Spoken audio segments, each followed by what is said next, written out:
देखना, ठीक है। अब लग रहा हो गया। चलो इधर देखो तुम लोग, ए छोटा इधर।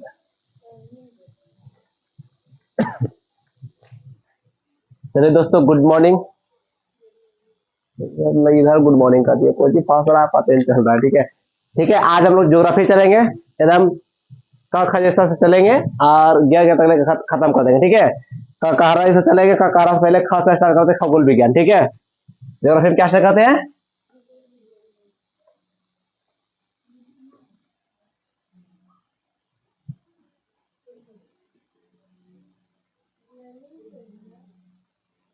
ठीक है, खगोल विज्ञान। पहले देखिए, ये सब बच्चा बच्चा का क्वेश्चन है, हम लोग इसमें क्या करेंगे, इसमें देखिए ये सब सारे के सारे जो क्वेश्चन है हम पढ़ाए हुए हैं, ठीक है। अब हम लोग क्या करेंगे, एनसीईआरटी, ऑब्जेक्टिव और प्लस में जो ज्योग्राफी होगा सो हम लोग तीनों साथ में करते चल जाएंगे, ठीक है। पहला नंबर कुछ क्वेश्चन देंगे हम, क्वेश्चन में जो है वो क्वेश्चन को आंसर करके आप लोग लाइएगा, ठीक है। हर एक जो भी चैप्टर स्टार्ट करेंगे, पहले भूगोल क्या इंट्रोडक्शन के साथ साथ हम लोग करते चले जाएंगे, ठीक है। जैसे कि पहला क्वेश्चन आप लोग को दे दिए,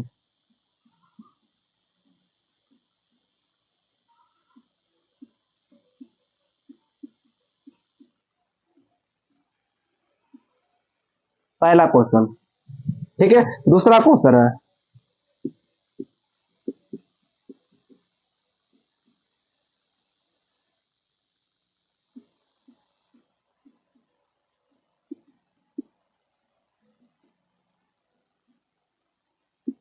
देखिए जो भी हम बात करेंगे ये सब सारे सारे क्वेश्चन आज देंगे, कल इसके बारे में बात करेंगे, ठीक है।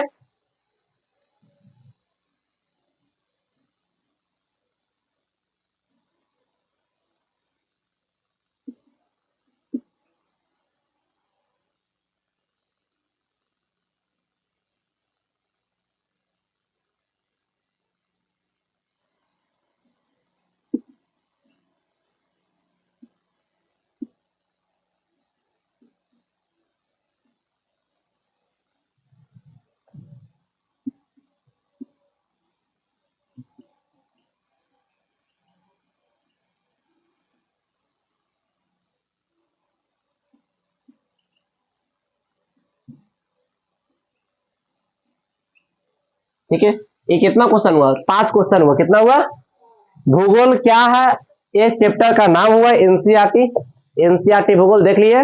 ये किताब आप लोग बाय नाउ कर लीजिएगा, अगर मन हो तो, नहीं मन होगा तो ऐसे ही पढ़ा के निकाल दिया जाएगा, ठीक है, कोई दिक्कत। पहला क्वेश्चन देखिए, साइरिन इरेटोस्थनीज, ठीक है। दूसरा क्या है, भौगोलिक सूचना एवं तंत्र, ठीक है। भूगोल क्या है, प्रमुख पुस्तक एवं उनके लेखक, भूगोल की प्रमुख शाखाएं, ठीक है, कोई दिक्कत। ये सारे के सारे क्या करा रहे हैं आप लोग को, एनसीईआरटी प्लस में ऑब्जेक्टिव करा देंगे, सब्जेक्टिव करा देंगे, और प्लस में जो चलते रहे, जैसे कि आज खगोल विज्ञान स्टार्ट करने वाले, ठीक है। तो ये क्वेश्चन जो होगा ना, आप लोग इसे बनाइएगा, जिससे बनेगा अच्छा बात है, जिससे नहीं बनेगा और अच्छा बात है। हिस्ट्री ज्योग्राफी पढ़ाने में उसको फायदा है जो कुछ नहीं जानता, सॉलिड उसको दिमाग में जाएगा। आधा अधूरा जो जानता है उसको पढ़ाना बहुत मुश्किल है, ठीक है। अब बना के आप लोग इस पे आप लोग कर दीजिएगा, ठीक है, जिससे बन जाएगा। और जिससे नहीं बनेगा फिर हम और क्वेश्चन को डिस्कस कर लेंगे, ठीक है। पहला क्वेश्चन क्या था पाओ, खगोल विज्ञान क्या, लेसन का नाम क्या है, खगोल विज्ञान क्या है। इस सारे के सारे जो लिखा है कौन सा लेसन से है, भूगोल क्या है, कौन सा पैटर्न है, ठीक है, कोई दिक्कत। भूगोल क्या है से 5 क्वेश्चन उठाए, एवरीडे 5 से 10 क्वेश्चन कराते चल जाएंगे, ठीक है। आप पहले आते खगोल विज्ञान में, ज्योग्राफी ईरानी भाषा के 2 शब्द है, क्या वो, ज्योग्राफी क्या है,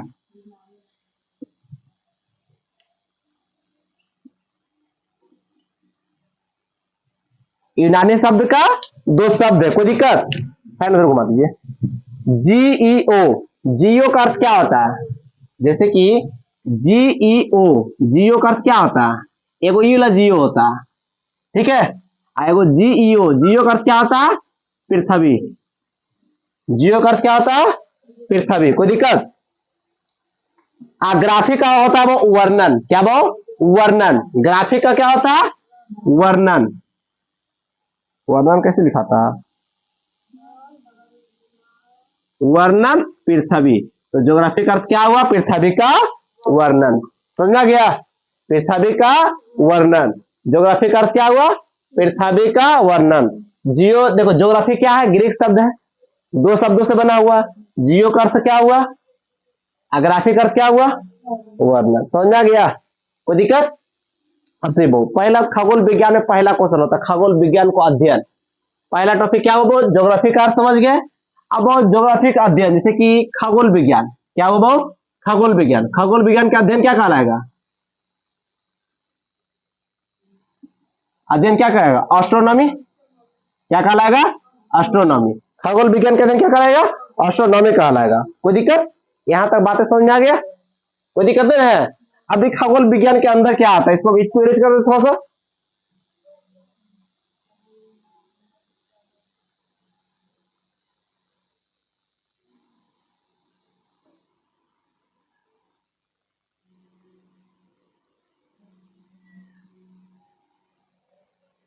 खगोल विज्ञान के अंदर आता है पहले, पहला क्वेश्चन क्या था?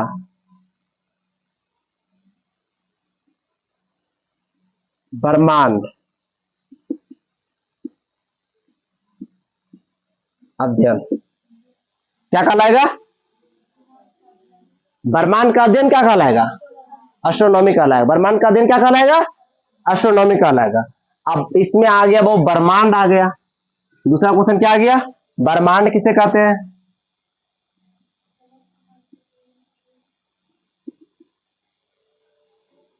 ब्रह्मांड किसे कहते हैं? ब्रह्मांड बताने से पहले हम कहते हैं संज्ञा किसे कहते हैं? क्या कहते हैं? संज्ञा किसे कहते हैं? संज्ञा किसे कहते हैं बताइए तो, कॉमन सा क्वेश्चन है। पुराना जवाब दे दिए, किसी व्यक्ति वस्तु स्थान के नामों को। सीधी सीधी बोल सकते हैं, आपकी दृष्टि से जितना कुछ दिखाई पड़ रहा है सारे के सारे क्या है? कुछ अपना टॉपिक से बोलिए। सारे सारे क्या है? संज्ञा। बात क्लियर? अब देखिए वो यहाँ पर देखिए, ब्रह्मांड किसे कहते हैं? दिखाई पड़ने वाले समस्त आकाशीय पिंड को ब्रह्मांड कहते हैं। आकाशीय पिंड में दिखाई पड़ने वाला जितना पिंड है सबको क्या कहेंगे? कोई दिक्कत? ब्रह्मांड किसे कहते हैं समझ में आ गया? ब्रह्मांड अभी भी क्या हो रहा है? विस्तृत हो रहा है। यहां गलत लिख दिया, विस्तृत नहीं हो रहा। वो आप जाने तो बोल रहे विस्तृत हो रहा है। बोलिए भैया आपका डेवलपमेंट विस्तृत हो रहा है, वो भी तक कहीं ना कहीं होगा, उसका भी तो अंत है। वो आपको जानकारी धीरे धीरे मिल रहा था, आप बोल रहे धीरे धीरे बड़ा हो रहा है। तो वो बच्चा जब घोंसला में रहता है क्या लगता है? उसका दुनिया वही है, जैसी उड़ता है दुनिया बहुत बड़ा है, उसको लगता है ना। ठीक उसी प्रकार से, ठीक है, ब्रह्मांड क्या रहा है? वो विस्तृत हो रहा है। ब्रह्मांड में सर्वाधिक संख्या क्या है? किसका है? तारा के। ब्रह्मांड में सबसे अधिक संख्या किसका है? तारा के। ठीक है, लीजिए ब्रह्मांड हो गया आपका खत्म। 3 नंबर पे आया वो तारा। क्या आया? तारा शब्द आया।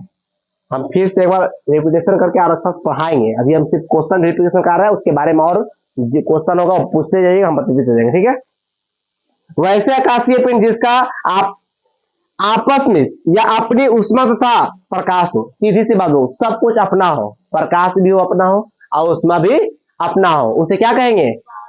आकाशीय पिंड है लेकिन उसका अपना क्या? अपना ऊर्जा, अपना प्रकाश हो। कोई दिक्कत? उसे क्या कहेंगे? तारा कहेंगे। कोई दिक्कत? तारा में दिक्कत है? तारों का जीवन काल अत्यधिक लंबा होता है एवं विभिन्न अवस्थाओं से होकर गुजरता है। तारा बनने से पहले विरल गैस होता, गैस का गोला होता है। जब विरल गैस केंद्रित होकर पास आ जाते हैं तो घने बादल के समान छा जाते हैं, जिन्हें निहारिका कहते हैं। देखो वो तारा बनने से पहले क्या होता है? गैस का गोला रहता है। वो गैस को गोला को क्या कहते हैं? 4 नंबर में क्या हो वो?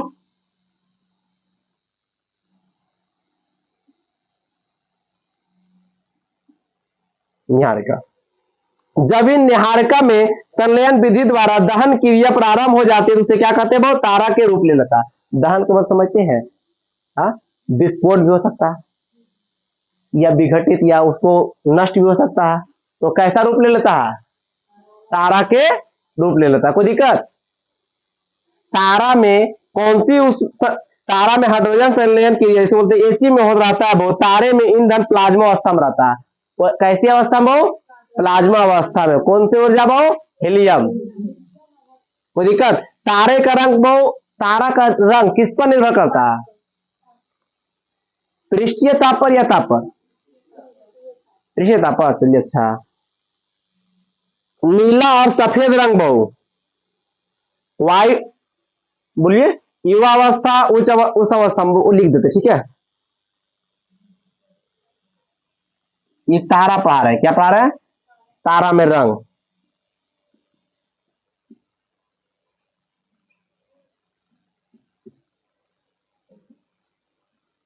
हाँ, इधर घुमा दो, उसमें लग रहा है हमको घुमा लेना सही है।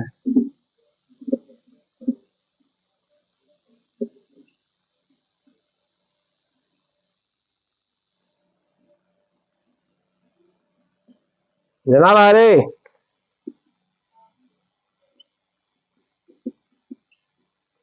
नारंगी रंग फ्रॉड,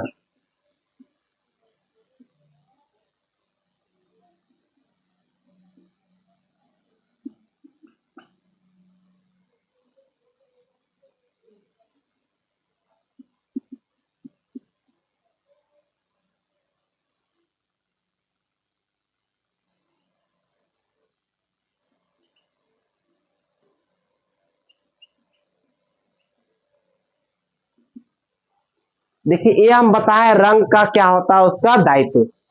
नीला और सफेद क्या होता है? वो युवावस्था, उच्च तापमान, कितना क्या वो उच्च तापमान। नारंगी वो क्या वो प्रौढ़ एजेड, लाल रंग वो वृद्ध लास्ट स्टेज, ठीक है। कितना तक ले? 6000 डिग्री सेल्सियस। यहां तक क्लियर। ये तारा के टेम्परेचर है, क्या? सूर्य भी ये क्या है? तारा है, ये बात हमेशा याद रखिएगा। अब आते हैं वो लाल दानव, क्या आते हैं? लाल दानव। बताइए कोई लाल दानव किसे कहते हैं? पढ़ा हुआ है सब, बताइए। जब तारा सूर्य का ईंधन, जब तारा मान लिया सूर्य का ईंधन समाप्त होने लगता है तो वह लाल दानव का रूप ले लेता है और लाल दानव का आकार बड़ा होने लगता है। देखिए बहु, ये तारा है, आगे जाके इसका बाई चांस छोटा था, बड़ा होकर सूर्य हो गया और बड़ा हो जाएगा। क्या हो जाएगा? धीरे धीरे बड़ा हो जाएगा। लाल दानव का अर्थ क्या है? वो धीरे धीरे क्या करेगा? अपने आप में विस्तृत करेगा और फिर विस्फोट कर देगा। क्या कर देगा? विस्फोट कर देगा, ठीक है। ईंधन खत्म होगा, धीरे धीरे बड़ा होगा। अब बड़ा होने के बाद क्या होगा? मान लीजिए गुब्बारा है, आप फूंक रहे हैं, उसका धीरे धीरे बड़ा हो रहा है, उसका जब क्षमता खत्म हो जाएगा वो क्या हो जाएगा? फट जाएगा बैलून, ठीक है। यदि लाल दानव का द्रव्यमान सूर्य के द्रव्यमान से 1.44 से छोटा हो तो वे श्वेत दामन माने बहु। देखिए 1.44 से, सूरज से, किससे बहु? सूर्य से छोटा है, इसे क्या कहेंगे? श्वेत दामन। इससे बड़ा है लाल दानव। समझा गया? कोई दिक्कत? श्वेत दामन जीवाश्म तारा को वही कहते हैं। श्वेत दामन किसको कहते हैं? जीवाश्म तारा को ही श्वेत दामन कहते हैं। कोई दिक्कत? छोटा तथा अंतिम रूप से श्वेत दामावस्था में ही चमकता है। कोई दिक्कत? लाल दानव, लाल दानव और श्वेत दामन। कोई दिक्कत? यहां तक बात समझ आ गया। अब आते हैं वो काला वामन, ठीक है। श्वेत दामन का जब चमकना छोड़ देता है तो वह काला वामन रूप ले लेता है। उस प्रकार से छोटे तारा का अंत हो जाता है। छोटे तारा का अंत कैसे होता है? पहले श्वेत दामन रहता है 1.44 से छोटा, उसे कहते हैं श्वेत दामन कहते हैं। श्वेत दामन में जब ईंधन खत्म हो जाता है, क्या हो जाता है? वो ईंधन खत्म हो जाता है, उसे क्या कहते हैं? काला वामन। काला वामन के अंत कब होता है बहु? छोटा होता तो क्या होता है? उसका हो जाता है। श्वेत दामन को ही क्या कहते हैं? काला वामन। जब कब उसमें तापमान या ऊर्जा खत्म हो जाएगा उसे ही कहते हैं काला वामन। और उसका अंतिम में छोटे, अगर तुमसे पूछ देगा वो छोटा तारा को, छोटा तारा का अंत कैसे होता है?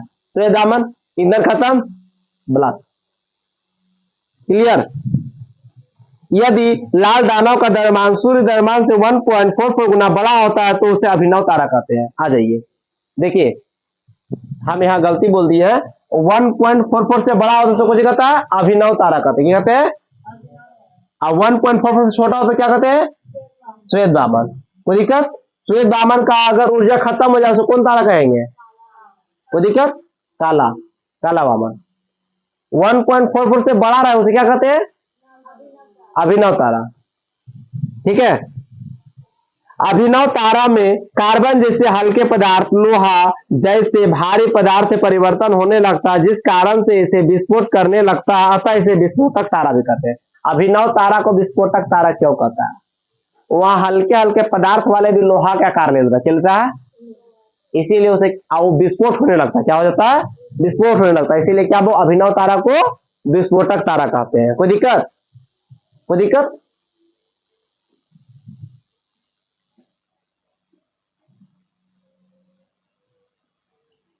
काला वामन,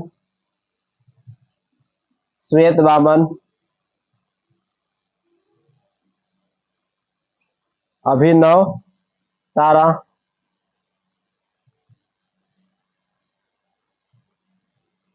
विस्फोटक तारा। इतना क्वेश्चन आप लोग को एकदम दम न बोलता है, एकदम एकदम मन मन से याद हो गया इतना तक ले? आप लोग रिप्लाई दे सकते हैं?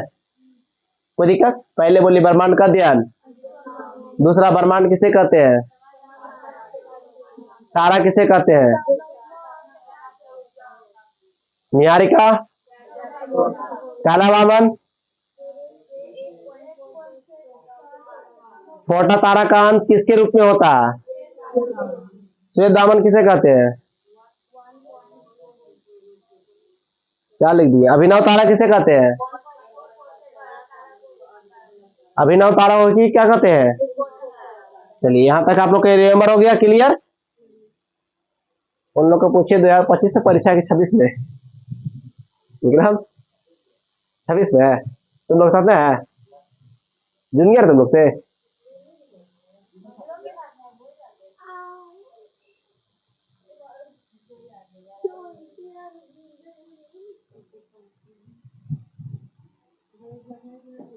हम सोच रहे हैं इस बार परीक्षा उन लोग का है, इसीलिए बार बार नोट नोट नोट डाउन करके पूछ रहे हैं उन लोग से। यहां तक मिटा दे।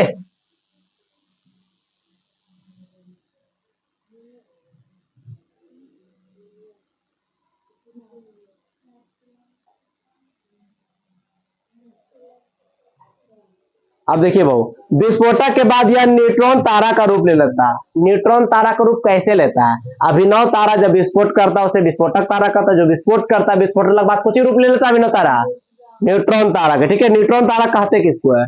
देखिए भाऊ 9वां नंबर क्वेश्चन क्या है? न्यूट्रॉन।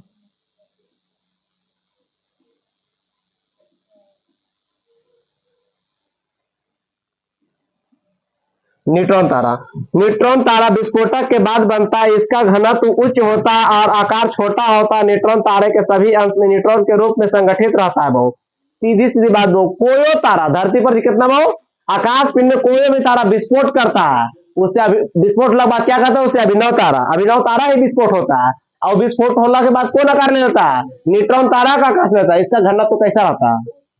आप लोग से पूछेगा कि न्यूट्रॉन तारा किसे कहते हैं? नहीं, न्यूट्रॉन तारा का विस्फोट होता है, वो विस्फोट का घनत्व कैसा रहता है? उच्च रहता है। क्या दीजिएगा? उच्च। कोई दिक्कत? अब आते हैं वो पल्सर। क्या आते हैं वो? 10वां नंबर क्वेश्चन क्या? कौन वाला पल्सर?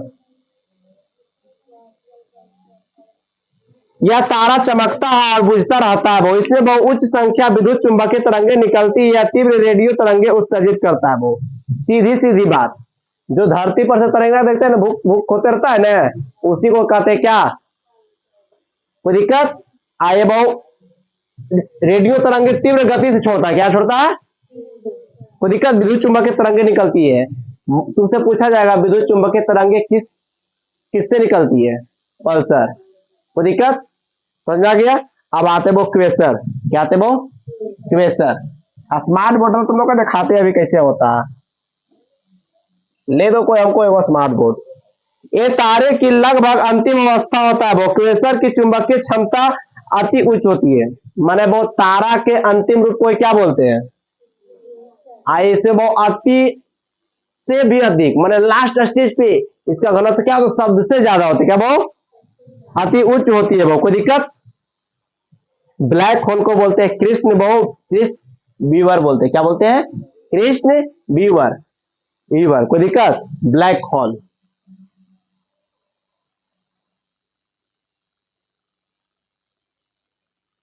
आप लोग के मन में कोई क्वेश्चन नहीं होता है क्या?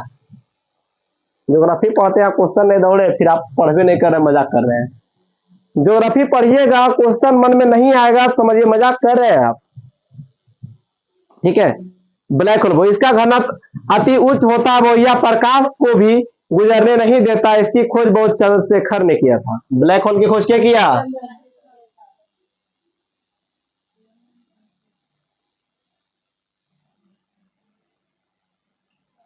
जे भी है लिख लीजिएगा, चंद्रशेखर ही है। ठीक है, चंद्रशेखर, चंद्रशेखर ने क्या, ये इतना घनत्व होता है, वो इससे प्रकाश भी अंदर नहीं जाता है। क्या कहते हैं वो? अंदर नहीं जाता, मतलब इससे प्रकाश भी अंदर होके नहीं गुजर सकता है, कोई दिक्कत।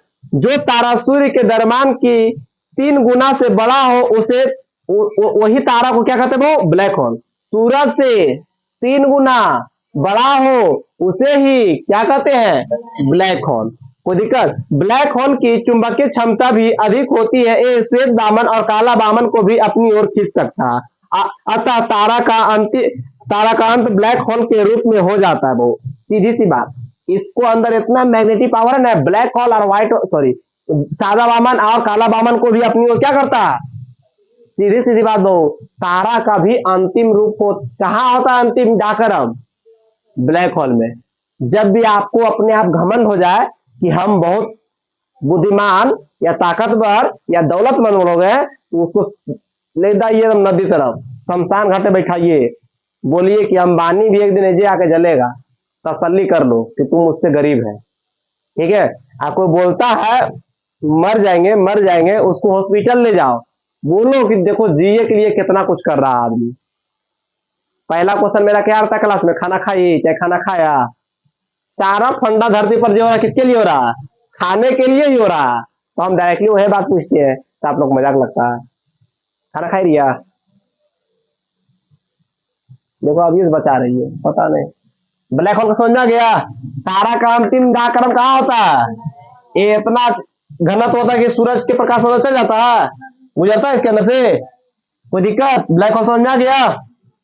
आप सुनिए, वो चंद्रशेखर सीमा कहते हैं किसको? चंद्रशेखर तो आ गया है, लेकिन चंद्रशेखर सीमा किसे कहते हैं?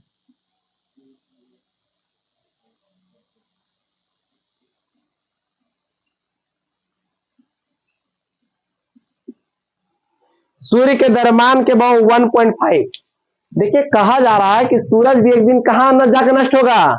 ब्लैक होल में। वो भी देखता रहा है। सबका अंतिम संस्कार कहां? समझा गया? सुन रहे धीरे धीरे उसको खींच रहा अपना, वो जल्दी खींच ले। सब लाइट ऑफ, सब एलईडी जलाओ। समझ में आया? सूर्य के द्रव्यमान के 1.5 गुना, 1.5 इसलिए बोल दिया कि 1.44 है, 1.5 चंद्रशेखर को द्रव्यमान को चंद्रशेखर सीमा कहते हैं। लाल दानव के बाद तारे का भविष्य चंद्रशेखर सीमा पर निर्भर रहता है। वो लाल दानव के बाद चंद्रशेखर सीमा पर ही निर्भर रहता है। किसका एज? तारा का एज। किसका एज? तारा के एज। सेकेंड डाउन किस पर निर्भर रहता है? चंद्रशेखर सीमा पर ही। कोई दिक्कत? समझा गया बात? तारे का भविष्य चंद्रशेखर सीमा पर निर्भर रहता है। इस चंद्रशेखर को संयुक्त रूप से नाभिकीय खगोल भौतिक W.A. फाउलर 1983 से नोबेल पुरस्कार। सीधी सीधी बात बहु, चंद्रशेखर जी को नोबेल पुरस्कार कब मिला? 1983। कब मिला बहु? 1983। क्या मिला बहु? एन से नोबेल, पी से पुरस्कार। नोबेल पुरस्कार कब मिला? 1983। यहां तक क्वेश्चन में किसी को डाउट या किसी प्रकार का क्वेश्चन है तो कहिए। चलो नहीं, मन में कीड़ा कूदा है कागो। हाँ चलिए, अब आप लोग से कुछ क्वेश्चन करते जाएंगे, आप लोग रिप्लाई देते जाइएगा। लाल दानव का आकार कैसा होता है बहु? बहुत बड़ा। क्या होता है? अभी सिर्फ क्वेश्चन पूछ रहे हैं, आप लोग रिप्लाई दीजिएगा।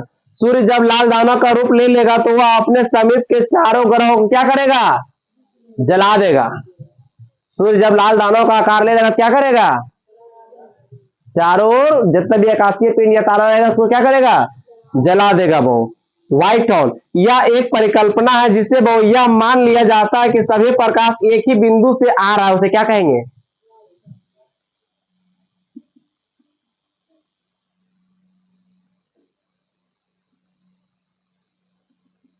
जैसे कि यहाँ घर है, सब प्रकाश यही से आ रहा है, क्या आ रहा है वो, प्रकाश पुंज, जैसे नॉर्मल पढ़े, सारे के सारे किरण यहीं से निकल रहा है, उसे क्या कहेंगे, एक ही कल्पना है वो, परिकल्पना है, जिससे वो यह माना लिया कि वो सभी प्रकाश एक ही बिंदु से आ रहा है, उसे क्या कहेंगे, व्हाइट होल। सभी प्रकाश कहां से आ रहा है, क्यों से आ रहा है, उसे क्या कहेंगे, व्हाइट होल कहेंगे। ठीक है, अब आते हैं वो गैलेक्सी, आकाश गंगा। देखो अभी हम कोई बहसबाजी इसमें नहीं कर रहे, सारे के सारे ड्यूट करते जा रहे, आप लोग क्वेश्चन क्लियर आउट, समझ में आया, कोई भी बात रहेगा आप लोग देखिए, इसमें 3 फायदा आप लोग के, पहला नंबर हम सब्जेक्ट पढ़ाएंगे, सब्जेक्ट की क्वेश्चन, दूसरा नंबर एनसीईआरटी क्लियर करेंगे, तीसरा नंबर उसके क्या करेंगे, वो ऑब्जेक्टिव भी साथ क्लियर कर देंगे। ठीक है, 15 नंबर वो आकाश गंगा, कोई दिक्कत, ब्रह्मांड में तारों की संख्या को इस समूह को क्या बोलते हैं, असंख्यक समूह, मतलब असंख्यक को समझते हैं, गिनती नहीं कह सकता। ठीक है, असंख्यक समूह क्या कहते हैं, आकाश गंगा। आकाश गंगा का आकार कैसा है, सर्पिलाकार है, क्या है वो, तारे इसे सर्पिलाकार भुजा के किनारे पाया जाता है, जैसे जैसे तारा की आयु बढ़ती जाती है आकाश गंगा के मध्य में जाने लगता है। माने बहु देखिए, ये आकाश बाई चांस ये आकाश गंगा है, ठीक है, जब तारा है इधर है, जब तारा है इधर है, जब जैसे जैसे इसका एज बढ़ते जाएगा, ये मध्य में चलाएगा, क्या चलाएगा, मध्य में, मध्य में क्या आ जाएगा, इसका बचपना आ जाएगा फिर से ना। वो आकाशगंगा के मध्य में चलाता है, आकाशगंगा के मध्य भाग को क्या कहते हैं, बल्ज। आकाश गंगा के मध्य भाग को क्या कहते हैं, बल्ज कहेंगे, की कहेंगे। तुमको 16 नंबर क्वेश्चन क्या बन गया,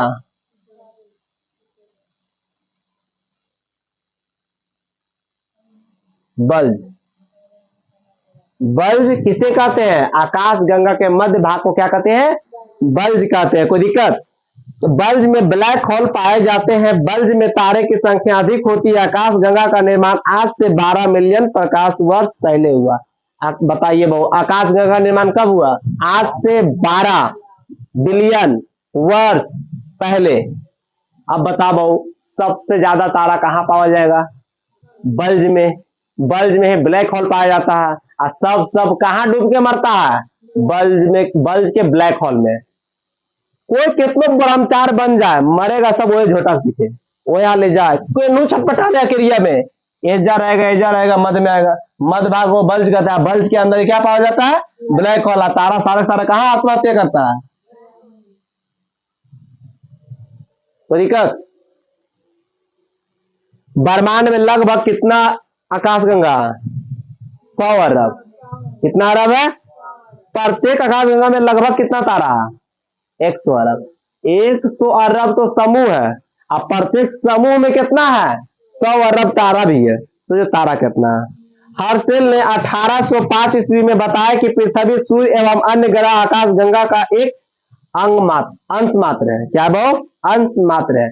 बहु के बताया बहु, हर्शेल, हर्शेल क्या बताया, क्वेश्चन नंबर 17।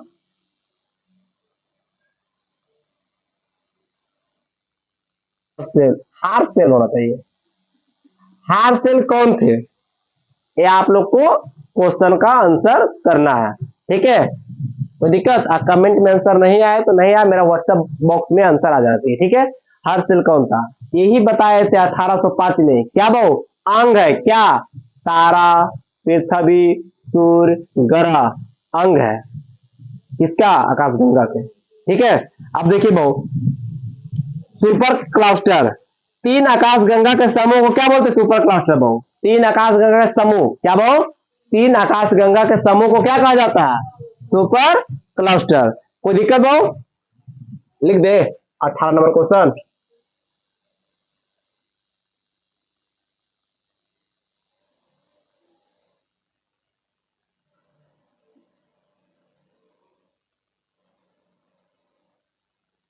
सुपर क्लस्टर किसे कहते हैं, 3 आकाशगंगा के समूह को क्या बोलते हैं, सुपर क्लस्टर कहते हैं। कोई दिक्कत, त्यागो तुम समझे, सुपर क्लस्टर में किसी दिक्कत बहु? अब सुनिएगा बहु, जिस सुपर क्लस्टर में हम लोग उनसे भी तीन आकाश गंगाएं, जिसे वो तीन सुपर, जैसे तीन आकाश गंगा, क्या बहु, तीन आकाश गंगा मिलके क्या बनाया? Super cluster. तो बहु इसमें तीन आकाश गंगा है कौन कौन?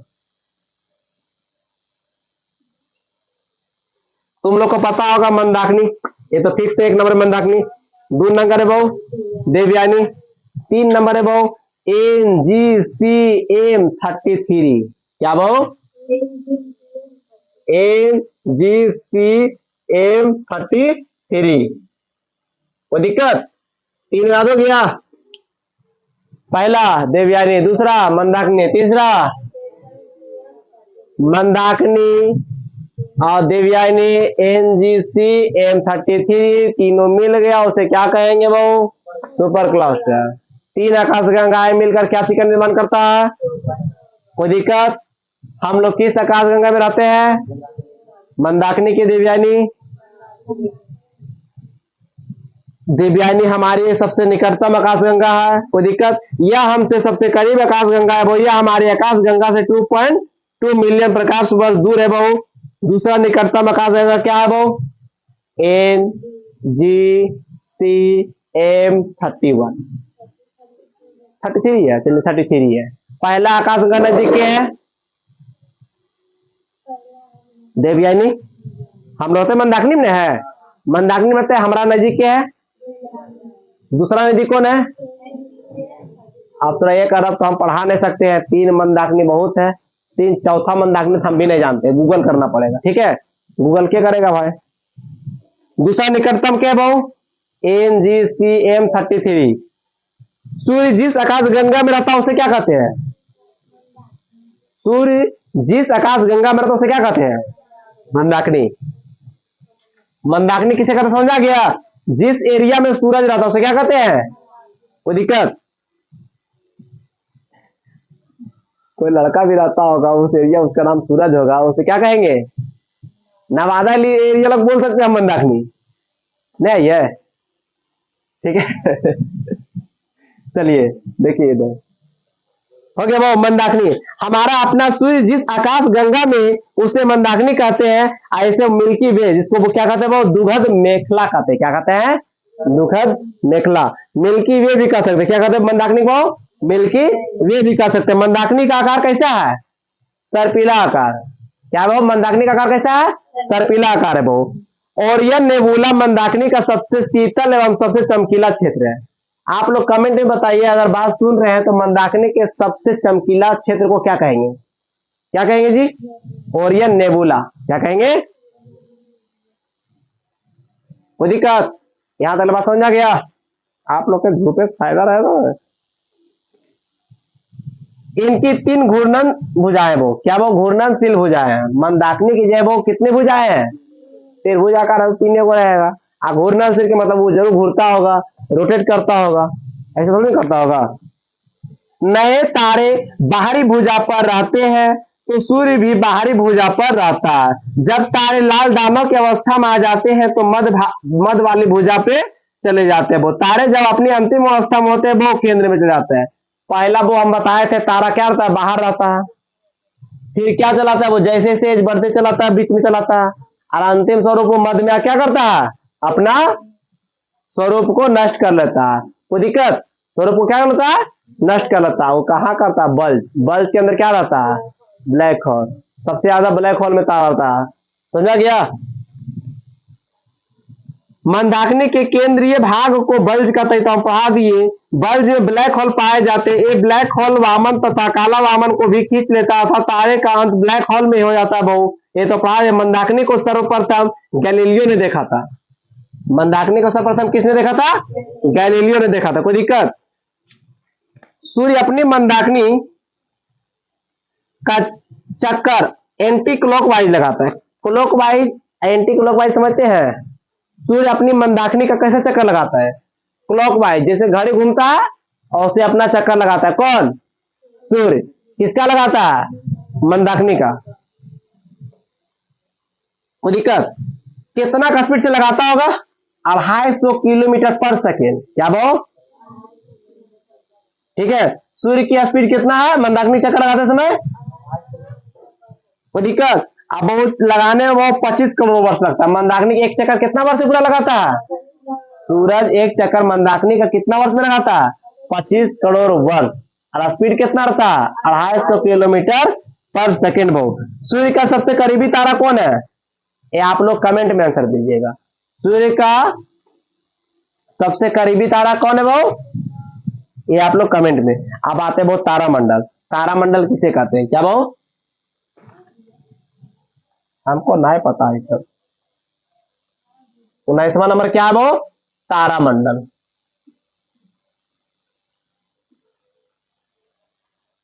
तारामंडल किसे कहते हैं? आप लोग को रिप्लाई दीजिए। सूर्य से दूरी पर स्थित तारों के समूह को क्या कहते हैं वो? विशेष आकृति को तारामंडल कहते हैं वो। इसकी संख्या वर्तमान में कितनी है? 88। कितना है? 88। कोई दिक्कत? तारामंडल किसे कहते हैं? हो गया वो। सूर्य से स्थित दूर जो तारा है उनकी समूह को क्या बोलेंगे? विशेष आकृति बोल सकते हैं। उनकी विशेष आकृति को क्या बोलेंगे? तारामंडल। अभी इसकी संख्या कितनी है? 88 है।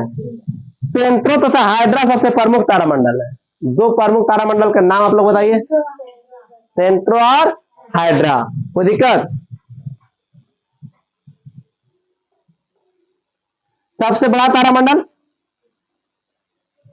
हाइड्रा। सबसे बड़ा तारामंडल, ये सब क्वेश्चन लिखा नहीं रहे तो 50-60 फुट जाता। ठीक है।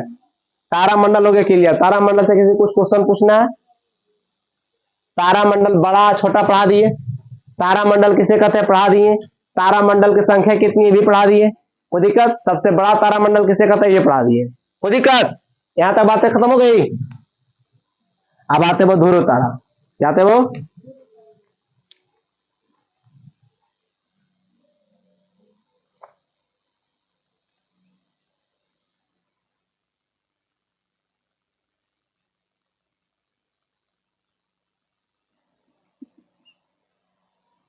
ध्रुव तारा किसे कहते हैं? कोई बता सकता है?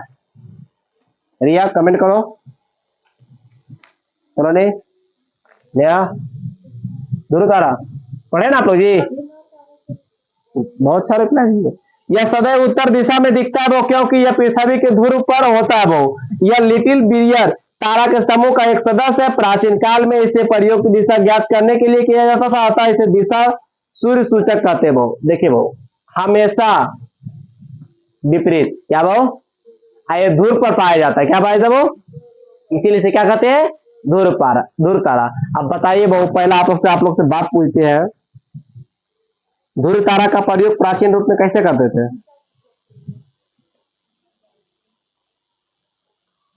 ये किसका समूह है ध्रुव तारा? आप लोग कमेंट में आंसर दीजिएगा। ये किसका समूह है? कमेंट में आंसर चाहिए। ठीक है। अब आते हैं वो साइरस। क्या आते हैं वो? इसे बोलते हैं डे स्टार। ये कहते हैं इंग्लिश में डे स्टार। यह सबसे चमकीला तारा इसे ओरियन के मध्य में खोजा जाता है वो। सीधे से वो बल्ज के बद से क्या वो मध्य से ओरियन। तो कोई दिक्कत? वो साइरस किसे कहते हैं? यह सबसे चमकीला तारा कोई साइरस बोलते हैं। अरे बोल सकते हैं सबसे चमकीला तारा कौन है? इसका नाम चलिए कोई दिक्कत? सारा समझ आ गया।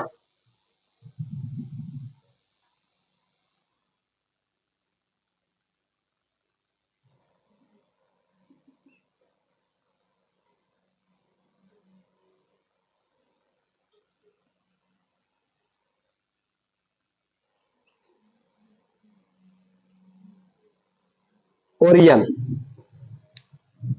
हैटर तारामंडल को क्या बोलते हैं? ओरियन। क्या बोलते हैं?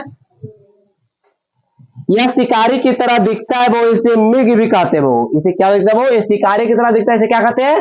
मृग भी कहते हैं। कोई दिक्कत? इसके बीच में तारों की अधिक संख्या है जिसके दक्षिण पश्चिम साइरस तारा होता है वो। दक्षिण पश्चिम में क्या होता है?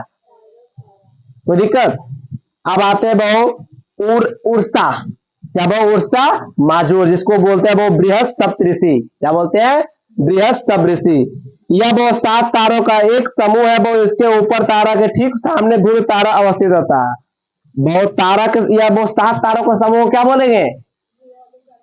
बृहद सप्तऋषि। और ऊपर वो उत्तर की ओर में कौन तारा होता है? ध्रुव तारा। जिस समूह में 7 तारा हो, क्या वो कोई दिक्कत? 7 तारा सप्तऋषि, 7 तारा सप्तऋषि, और उत्तर में कौन हो? ध्रुव तारा। कोई दिक्कत? उसे क्या कहेंगे? बृहद सप्तऋषि तारा किसे कहते हैं? जिस ग्रुप में कितना तारा हो? 7 गो, और उत्तर में कौन सा तारा हो, उसे क्या कहेंगे? Very good. बृहद के मतलब बड़ा। अब आते हैं लघु सप्तऋषि। यह भी 7 तारों का एक समूह है, किंतु सप्तऋषि के उल्टे आकार का होता है। वो इसमें सहयोगी से भी ध्रुव तारा को ढूंढा जाता है। वो सीधे सीधे बात दो, सहयोगी मतलब वो ध्रुव तारा के जो भी हो सकता है, क्या वो? ये सारे आकार छोटा आकार का होता है। कितना होता है वो? ये भी, इसमें भी 7 तारा होता है, लेकिन सारे के सारे क्या होता है? छोटा। इसका उत्तर दिशा में सप्तऋषि ध्रुव तारा नहीं होता, उसे क्या कहेंगे? लघु सप्तऋषि। क्या कहेंगे? कोई दिक्कत? अब आते हैं वो नक्षत्र।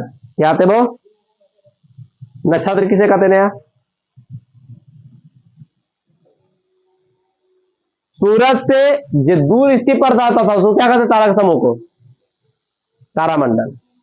सूरज से भीर जो है तारा के समूह है, उसे क्या कहेंगे? नक्षत्र। नक्षत्रों की संख्या कितनी है रिया?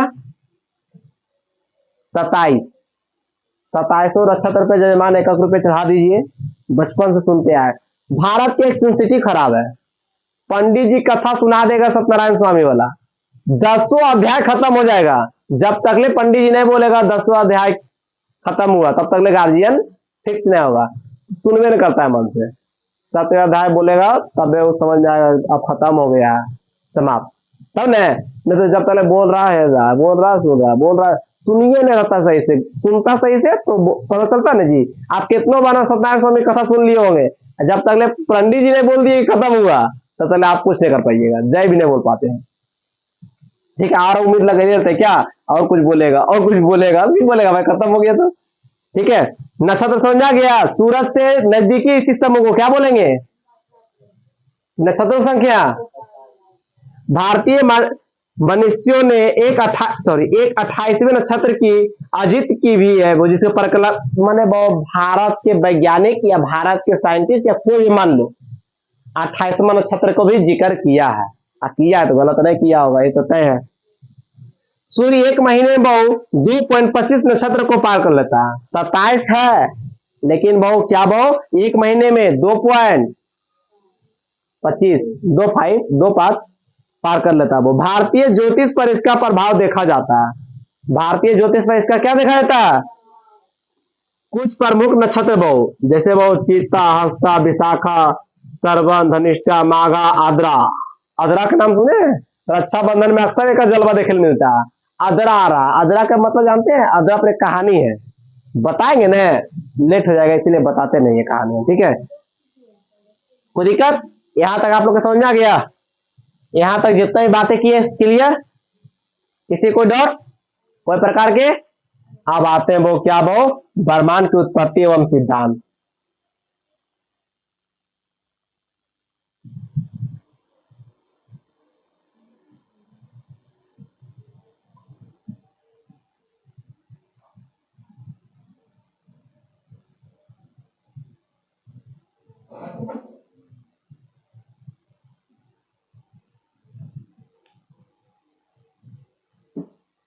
आज तुम पूरा नींद यहाँ कंप्लीट कर लो बाबू।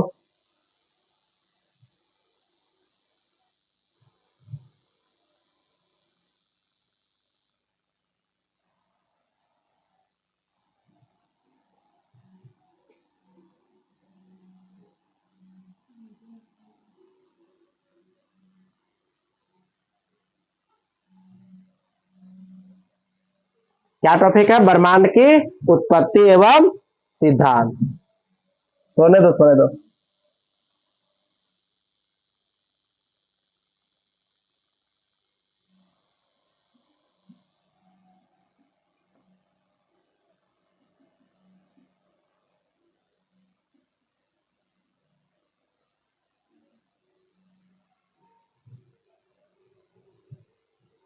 जॉर्ज लेमंतर का नाम सुने हैं? जो बेल्जियम का रहने वाले थे, जॉर्ज लेमंतर। ठीक है, महाविस्फोटक बिग बैंग का सिद्धांत दिया था? पहला क्वेश्चन है वो बिग बैंग का सिद्धांत किसने दिया? जॉर्ज लेमन, जिसको बोलते हैं वो महाविस्फोटक। कोई दिक्कत? कहाँ के रहने वाला था? बेल्जियम का रहने वाला था वो। इसके अनुसार से 15 बिलियन वर्ष पहले एक अति उच्च घनत्व वाले तारा का महाविस्फोट हुआ था। इसी विस्फोट का फलस्वरूप कई अवशेष कण जैसे वो ई पी एन, जैसे वो इलेक्ट्रॉन प्रोटॉन न्यूट्रॉन, क्या वो इलेक्ट्रॉन प्रोटॉन न्यूट्रॉन ईटीसी का निर्माण हुआ। इसी विस्फोट के बाद स्पेस का निर्माण हुआ तथा समय की गणना प्रारंभ हुई। माने वो समय, स्पेस, आकाशगंगा जैसे भी हुआ, क्या हुआ वो आकाश जैसे भी हुआ, इसी का निर्माण हुआ। आज से 15 बिलियन वर्ष पहले ये विस्फोट हुआ था। बिग बैंग का सिद्धांत के दिया था? जॉर्ज लेमंतर। कहाँ का रहने वाला था? बेल्जियम का। इसका कहना है वो कि आज से 15 बिलियन वर्ष पहले एक विस्फोट हुआ था, उसे वो क्या कहते हैं? बिग बैंग की विस्फोट। कण आपस में, सुनिएगा वो, कण आपस में संकेंद्रित होकर तारों का निर्माण कर लिया। माने वो देखो इधर, ये इतना बड़ा था बाई चांस, पृथ्वी कैसे बना होगा? देखो इसके कहने अनुसार से जॉर्ज लेमंतर, ये है बोर्ड तरफ देखिए ना, ये हुआ, ये फट गया, क्या हुआ वो? चुपनी चुपनी हो गया सब। क्या हो गया? पूरा एकदम चुनी चुनी हो गया, फट गया, चुनी चुनी हो गया होगा। ठीक है, ये आपन में संकेंद्रीय हुआ होगा। अच्छा बताए उसमें बल कहां से आया होगा भाई? कौन बल एक जोड़ा होगा? संकेंद्रित बल। क्या वो फटा हुआ, उसमें गति आया होगा। ये सारे के सारे क्या हुआ वो? राउंडिंग में आया। क्या हुआ वो? सब घूरा होगा, धीरे धीरे घूरते घूरते क्या हो गया होगा? इस आकार में आया होगा। अभी स्मार्ट बोर्ड तुम लोग को दिखाते कैसे होता है। वो कण आपस में संगीत होकर वो तारों का निर्माण कर लिया। कई तारे मिलकर आकाशगंगा का निर्माण कर लिया। 3 आकाशगंगा मिलकर सुपर क्लस्टर का निर्माण कर लिया। कई सुपर क्लस्टर मिलकर ब्रह्मांड का निर्माण कर लिया। वो हब्बल नामक वैज्ञानिक ने बताया कि यह ब्रह्मांड विस्तृत हो रहा है। वो अंतरिक्ष में छोड़े गए हब्बल नामक दूरदर्शी इस विस्तार को पता चला। वो उनकी आकाश गंगाओं के बीच में वो बढ़ रही है। आधार पर सिद्धांत दिया। वैज्ञानिकों ने माना कि ब्रह्मांड की विस्तृत कई करके में शक्ति की खोज की है। वो अतः जब शक्ति समाप्त होने के वो ब्रह्मांड पुनः सिकुड़ना चालू हो जाएगा। वो सिकुड़ कर पुनः अपनी प्रारंभिक अवस्था में चला जाएगा। इसे वो सुपर क्रांच, क्या वो सुपर क्रांच कहते हैं। देखिए वो अभी कहना था, देखो जब आया था वो जॉर्ज लेमंतर, ये बोला विस्फोट हुआ। क्या वो विस्फोट हुआ, तारा बना, आकाशगंगा बना, ये सब विस्तृत हो रहा है। हब्बल बताया, क्या बताया? हब्बल। और की बोला फिर एक दिन ऐसा नहीं हो जाएगा। क्या हुआ? ये फिर एक दिन ऐसा अपना पुनः अपना आकार में चला आएगा। ऐसा ही कह के चल दिया। ये तो कह के चल दिया। पढ़ रहा है हमने सब पढ़े, पढ़ता उसको तो न। ठीक है, कोई दिक्कत? मिटा दे।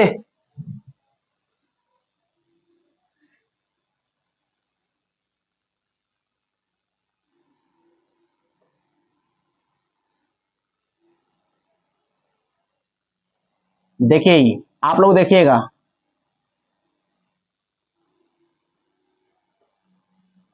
ये क्या है बहु? सौर मंडल। क्या?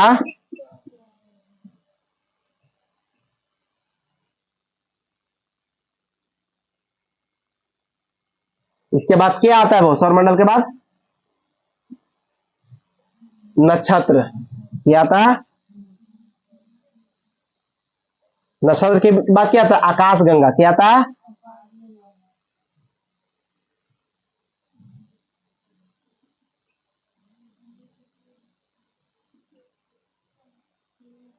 आकाशगंगा मिल के की बनता है बहु? क्लस्टर। नहीं पढ़ा है?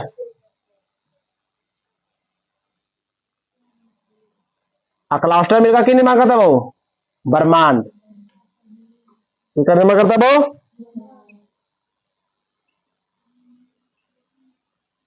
यहां तक ना सबको याद हो गया। सौरमंडल किसे कहते हैं ये पढ़ा दिए, नक्षत्र किसे कहते हैं ये पढ़ा दिए।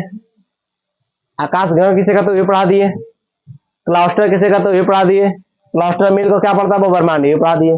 कोई दिक्कत, बात समझा गया, क्लियर। एक कहावत है, जो व्यक्ति को शराब ना पचे तो उसको नहीं पीना चाहिए, जो उपवास ना कर सके और ना पचा पाए उसको उपवास नहीं करना चाहिए। ये शायरी सही निकली ना जो सो रही है। हेलो, जागो शमशान घाट के मुद्दा ले जाएगा आज। चलिए, वो सौर मंडल की उत्पत्ति संबंधित सिद्धांत, पहला टॉपिक देखिए, आप लोग इस टॉपिक को नोट करते जाइए। सौर मंडल के उत्पत्ति संबंधी सिद्धांत, सूर्य तथा उनके आसपास के क्षेत्र को सौर मंडल कहा जाता है। इसकी उत्पत्ति संबंधी कई सिद्धांत है बहु, क्या बहु, सौर मंडल के उत्पत्ति सहित सिद्धांत जो है कई प्रकार के हैं, क्या है बहु, सिद्धांत कई। जैसे पहला सिद्धांत क्या हो गया वो, मोनो स्टार, क्या आता है वो, एक तारा सिद्धांत। एक तारा सिद्धांत क्या है वो, आप लोग को पता है। इस सिद्धांत के अनुसार सौरमंडल का निर्माण सूर्य की एक टुकड़ा से हुआ है। वो इसे एक सिद्धांत को दो वैज्ञानिकों ने दिया। एक तारा सिद्धांत किसे कहता है, एक दो वैज्ञानिक दिया था, सिर्फ एक दो क्या किया था, वैज्ञानिक। बोला ना, ब्रह्मांड जो सूर्य के एक टुकड़ा के सिद्धांत, सूर्य क्या है वो, सूर्य से जो एक टुकड़ा निकला उससे क्या हो गया, ब्रह्मांड बन गया। ठीक है, एक तारा सिद्धांत किसे कहते हैं वो, सूर्य के एक टुकड़ा से ब्रह्मांड बन गया। इसी कहानी को क्या बोलते हैं, गैसीय सिद्धांत समझिएगा वो। दूसरा क्या वो,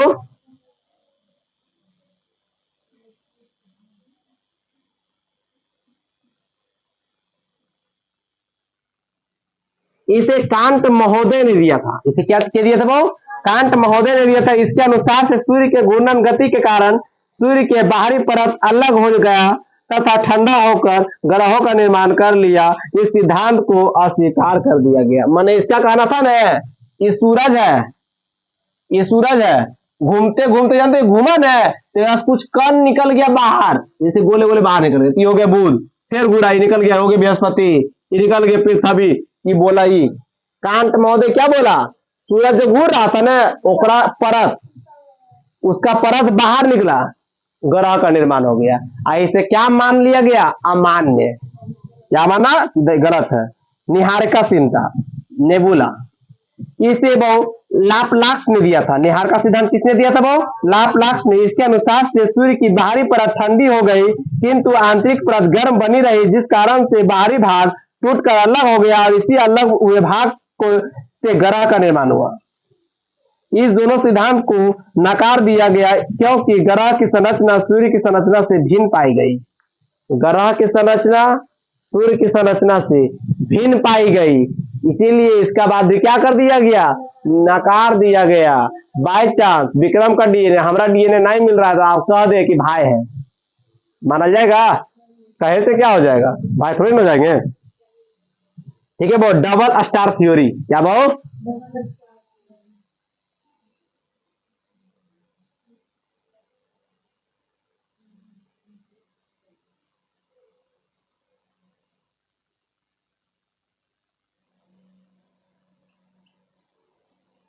थ्योरिक सिद्धांत बोलता है जी। इस सिद्धांत के अनुसार से सौरमंडल का निर्माण दो तारों से हुआ। इस सिद्धांत को बहुत दो वैज्ञानिकों ने दिया था। कौन कौन दिया, के वैज्ञानिक है बहु, ये वो चेम्बरलिन था, वो जीन्स था, क्या था बहु, चेम्बरलिन और जीन्स ने क्या कहा था, दो ग्रह से ही क्या हुआ बहु, सौरमंडल का, ये भी हो गया अमान्य। क्या हुआ बहु,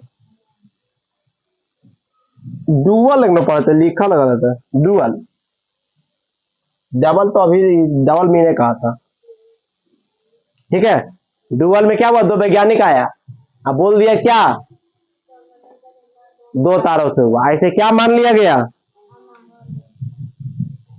पहला था चेम्बरलिन, चेम्बरलिन कहते किसको है भाई, पहला में क्या है वो, चेम्बरलिन। इसके अनुसार से सूर्य के समीप एक विशाल तारा था जिसके गुरुत्वाकर्षण के कारण सूर्य ऊपर भाग टूट गया और ऊपरी भाग अलग हो गया, जिससे सौरमंडल का निर्माण हुआ। चेम्बरलिन क्या कहा था, विशाल था और ऊपर वाला भाग टूट गया और किसका निर्माण हो गया, तारा का। ये तो सरासर गलत बात है भाऊ, क्योंकि दोनों का नेचर भिन्न था, अलग अलग था। जीन्स क्या था कि इसके अनुसार से सूर्य समीप एक बहुत बड़ा तारा था जिसका गुरुत्वाकर्षण के कारण सूर्य ऊपरी भाग को अलग कर दिया। जब यह तारा समीप आया तो उसके बहुत बड़े भाग को सूर्य अलग कर दिया जिससे बहुत बड़े ग्रहों का मैंने बोला वो सूरज के ऊपर छल्ला को अलग कर दिया, सूरज घूरा था, अब बड़ा बड़ा ग्रह का निर्माण हो गया है। भैया बोल रहा पहले बता दिया गया ग्रह नहीं मिल रहा आपस में, ग्रह सूरज तो अलग इससे बन ही नहीं सकता है। इसका बात क्या हो गया, अमान्य हो गया। अब आते वो डबल स्टार थ्योरी, क्या आते वो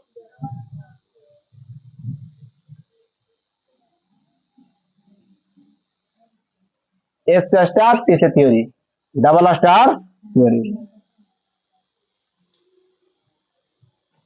कोई दिक्कत?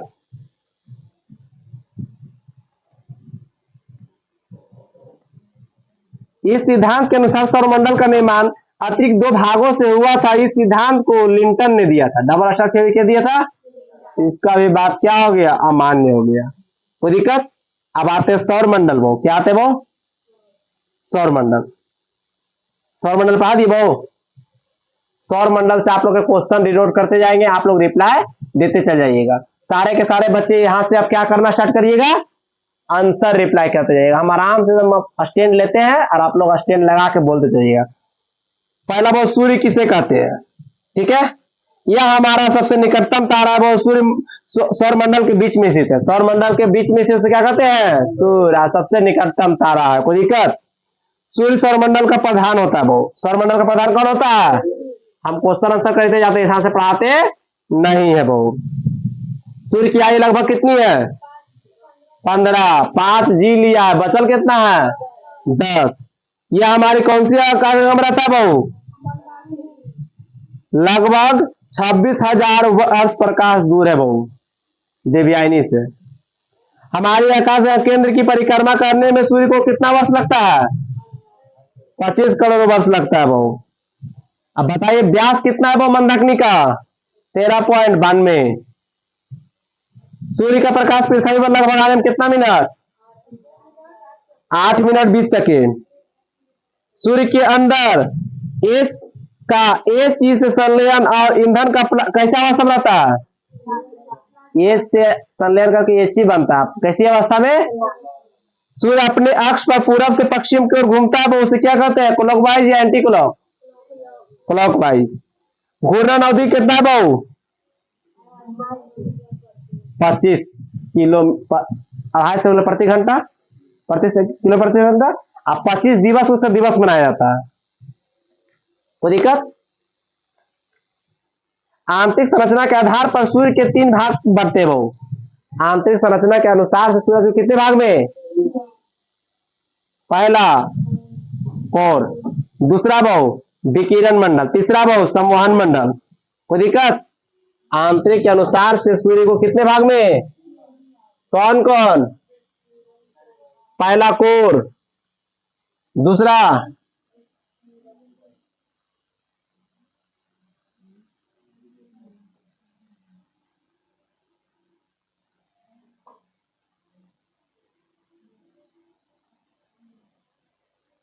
अब देखो जो ही पढ़ा रहे हैं सूर्य पढ़ा रहे, क्या पढ़ा रहे हैं, इसे कितने भाग में बांटा वो, पहला कोर, दूसरा वो विकिरण,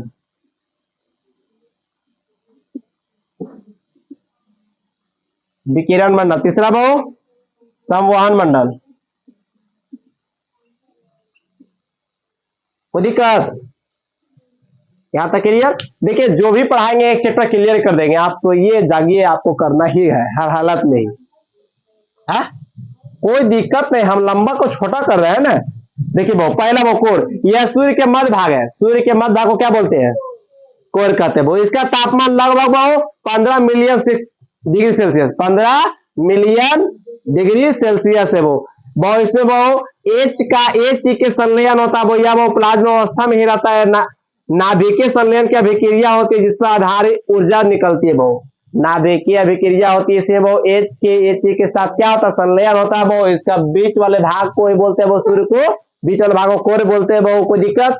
या कैसी अवस्था में रहता है वो, हो गया खत्म हो, कोई दिक्कत? अब दूसरा क्या आता है वो, विकिरण मंडल। कोर में हुए संलयन के फलस्वरूप कई प्रकार की किरणें विद्युत चुंबकीय विकिरण के रूप में निकलती है, जिसे वो क्या कहते हैं, विकिरण मंडल कहते हैं बहु। इसे वो एक्स किरणें, वाई किरणें, गामा किरणें के फोटोन पाया जाता है बहु। एक्स किरणें, वाई किरणें, गामा किरणें और फोटोन किसमें पाया जाता है बहु? विकिरण मंडल है बहु।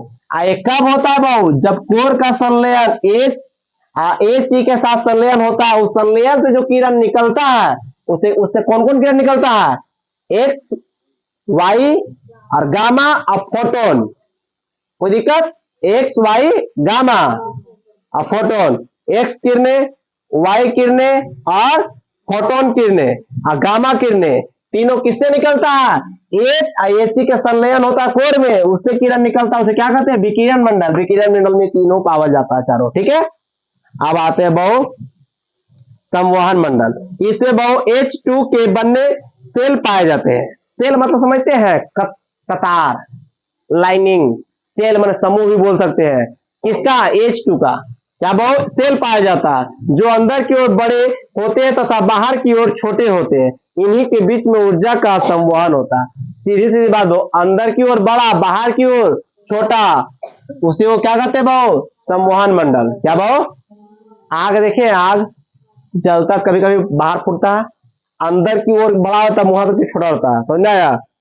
अब आते हैं बहुत सौर प्लाजा।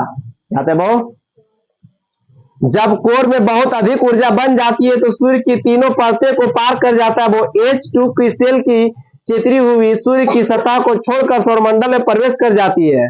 उस ज्वाला के पास तापमान कम होता है, वो उसे उसके पास भी ऊर्जा कम रहती है और उसे सूर्य की वापस खींच लेता है। वो देखो बहु, सूर्य हुआ,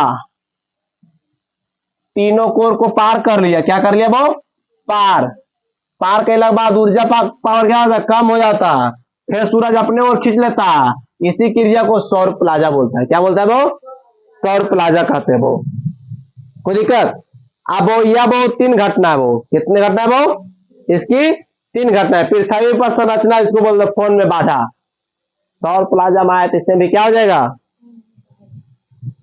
पहला वो एक ध्वनि उत्पन्न करती है जिसे वो क्या कहते हैं? वल्सर। वल्सर क्या कहते हैं? वल्सर। वो तीसरा घटना वो एक रंगीन प्रकाश उत्पन्न होता है, वो जिससे वो अरोरा कहते हैं। अरोरा एक प्रकार क्या है? वो प्रकाश है जिससे, ठीक है, सौर प्लाजा निकलता है। क्या निकलता है वो? सौर प्लाजा। समझ में आ गया? इसकी घटना तीन था, तीनों बता दिए। अब आते हैं वो क्या? वो सौर कलंक। क्या आते हैं वो? सौर कलंक।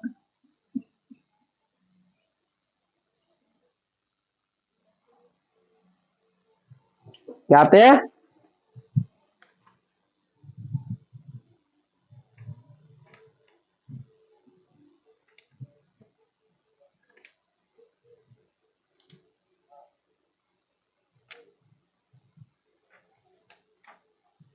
सौर कलंक अगला बार में।